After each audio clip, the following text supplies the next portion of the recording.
بەڵێ بەڕێزان سەبارەت بە سەرهەڵدانەوەی داعش لە عێراق و سووریا گفتوگۆ لەگەڵ بەڕێز ئەحمەد یاسەری پسپۆڕی لوبنانەی نێودوڵەتی دەکەین بەڕێزان لە سیدنیەوە لەگەڵمان دەبێت. بەڕێز یاسەری سڵاوت لێبێت. بەرپرسانی باڵای وڵاتان دەڵێن کە داعش ماوە، بەڵام هەبوونی داعش مەترسی سەرهەڵدانەوەی هەیە جارێکی دیکە بێوێت داعش دەست بە کارەکانی خۆی بکاتەوە و چالاکی خۆی هەبێت بەتایبەت لە عێراق و سووریا.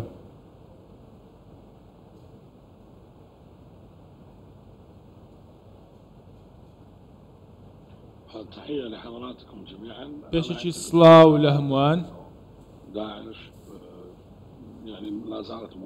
بێگومان داعش ئێستاش هەرماوە و ڕۆڵیشی پارێزگاکانی تێپەڕاندووە، بەڵام تا ئێستاش داعش ماوەتەوە بە شێوەیەک کە ڕێکخراوەکە هەروەکو خۆیە و ئێستا دووبارە خۆی ڕێک دەخاتەوە. هێزەکانشی بە هەمان شێوەش دەوێت ڕێک بخاتەوە. ئەو کێشمەکێشە سیاسیانێکی ئێستاش هەیە بۆتە هۆی سوودێک بە داعش دەگەێنێت بۆ ئەوەی دووبارە خۆی ڕێک بخاتەوە. هەروەها ڕوبڕووبوونەوەی داعش و هاوپەیمانەتی نێودەوڵەتی چەندین هەوڵی داوە لەم بارەیەوە بۆ لەناوبردنی داعش، بەڵام باوەڕم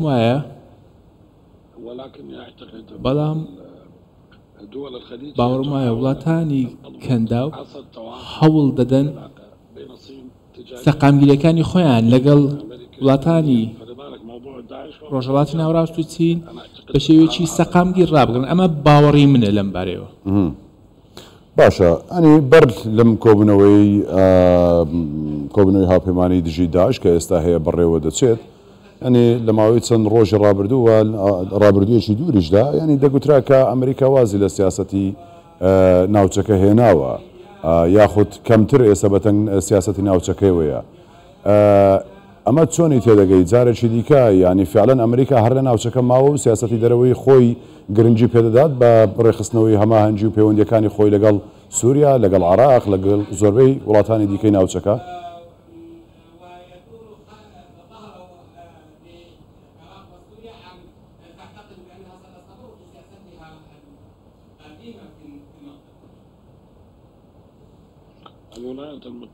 بڵێ ئەمریکا هیچ ناوچەیەکی جیهان بەرنادات و دەستی لەسەر هەڵناگرێت لەبارەی استراتیژێتی ئاسایشی خۆیەوە.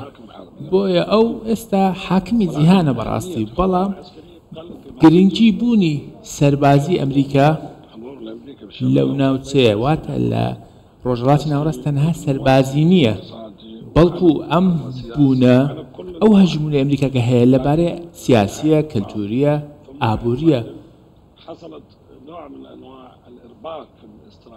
ئێستا ئەمریکا پێگەیەکی استراتیژی بەدەست هێناوە لە ڕۆژهەڵاتی ناوەڕاست.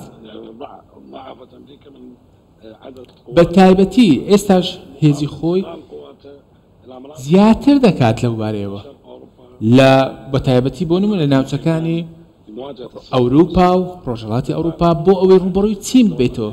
بۆیە باوەڕم وایە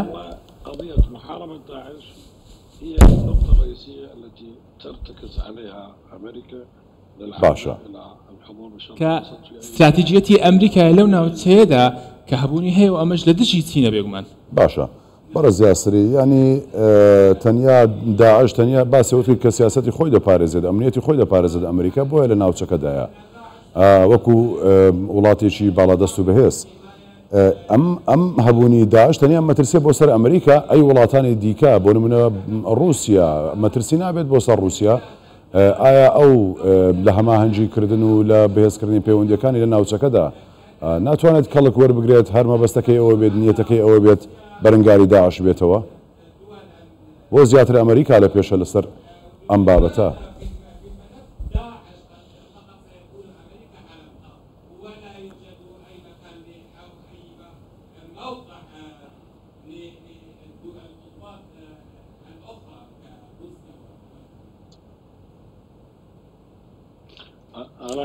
بەڵێ من باوەڕم وایە هەژمونی رووسیا ناکرێت بەراورد بکرێت لەگەڵ هەژمونی ئەمریکا، چونکە ئەمریکا هەژمونێکی کاریگەرتری هەیە و بە هەمان شێوە هاوپەیمانەکانی ئەمریکا زیاتر لەو ناوچەیە. بۆیە ئەو ناوچانەی کە داعش چاڵاکی هەیە زیاتر ئەو ناوچەیە کە لە ئەمریکاوە نزیکە و هاوپەیمانی ئەمریکین دوای داگیرکاری لە ئەفغانستان و ڕوبەڕووبوونەوە. ئێستا ئەمریکا سیاسەتێک پەیڕەو دەکات کە ڕوبەڕووبوونەوەی دوژمنانە لە دوورەوەیە کە ئەمەش گروپە تیرۆریستەکانیش لە خۆ دەگرێت. بۆ نمونە لە نمونەی ئەفغانستان بینیمان لە ساڵی 1988 و 89 ئەم شەڕەمان بینی. بۆ نمونە قاعدە و داعش ئەمانش هەر لەو چوارچێوەن لەو استراتیژیەدان. بەڵام ئەگەر عێراقیش بەنمونە وەربگرین لە عێراق سەربازەکانی کشاندەوە لە کاتێکدا ئەوەتەوە خۆی دەڵێ داعش هەرماوە. چۆن ئەمەی کرد؟ ئێستاش جارێکی دیکاتۆ تۆ دەڵێ پەیوەندیەکان بەهێز دەکەینەوە سەبارەت بە بەرەنگاربوونەوەی داعش.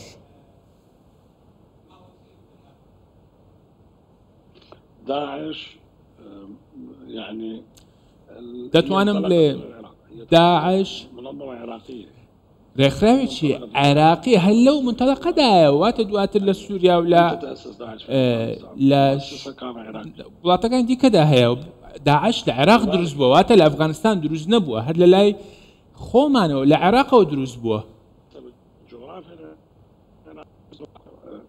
يعني مناطق جمال مكحول هي لنا تعليل بها. فانا اعتقد باوەڕم وایە پەیوەندیەکان لەگەڵ عێراق جیاوازی هەیە لەوەی کە ئەمریکا پەیوەندی لەگەڵ ئەفغانستان هەبێ. بۆیە ئێستا مەترسیەکەی لە عێراق چونکە ئەو بەرەنگاری داعش دەبێتەوە لە سووریاش نەک هەر لە عێراق. ئەی لە سووریا چی دەکات؟ لە کاتێکدا سووریا هاوپەیمانە لەگەڵ وڵاتی تر، چۆن دەتوانێت هەماهەنگ بێ لەگەڵ سووریا؟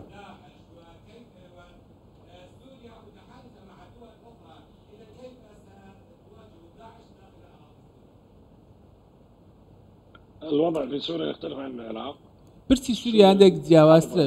سووریا ئێستا لە نێو شەڕێکی ناوخۆییدایە، بەڵام عێراق جیاوازە و دەوڵەتێک هەیە و چەندین سیاسی پارتی سیاسی و پێکاتەی جیاواز وەکو شیعە و سونە و کورد هەیە و هەروە ئەمانە هەموویان ڕوبەڕووی داعش دەبنەوە، چونکە بارودۆخی عێراق و سووریا جیاوازە. بەڵام هەبوونی ئەمریکا و هەژمونی ئەمریکا لێرانە کە ئەمڕۆژ وەزیر دەرەوە ئاماژەی پێدا بوونی ئەمریکا لە سووریا شتێکی گرنگە بۆ ئەوەی وڵاتانی دەوروبەر بپارێزرێت لە ڕێکخراوی داعش، چونکە داعش خۆتان دەزانێت ئێستاش بەردەوامە لە چاڵەکیەکانی خۆیان، بەڵام لە عێراق ئەمە وانییە بارودۆخەکە جیاوازترە.